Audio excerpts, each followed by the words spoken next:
কেমন আছো বন্ধুরা? আমরা কি করেছে বিপত্তারিণী পুজো? প্রতিটা মানুষই বিপত্তারিণী মার পুজো করছে ভাইয়ের মঙ্গলের জন্য।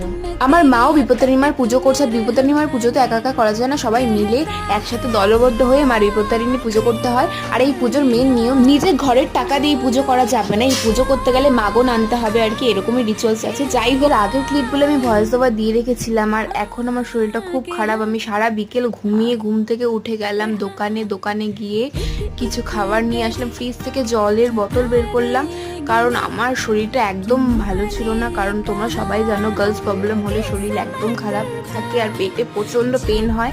আর আমার পেন অতিরিক্ত হয়, আমি জাস্ট থাকতে পারি না, এতটা পেন হয় আমার। সেই সময় খুব কষ্ট হচ্ছিল, আমি তো জাস্ট পাচ্ছিলাম না, শুধু এপাশ ওপাশ করছিলাম, এতটা পেন হচ্ছিল, আমি ঠিক করে শুতে পারছিলাম না। এই সময়টা আমার প্রচন্ড ব্যথা হয়, আমি এরকম ঠান্ডা জলের মধ্যে পেটের মধ্যে ধরেছিলাম, কিন্তু আমার তাও খুব কষ্ট হচ্ছে। এইভাবে মিনি ব্লগটা শেষ করলাম।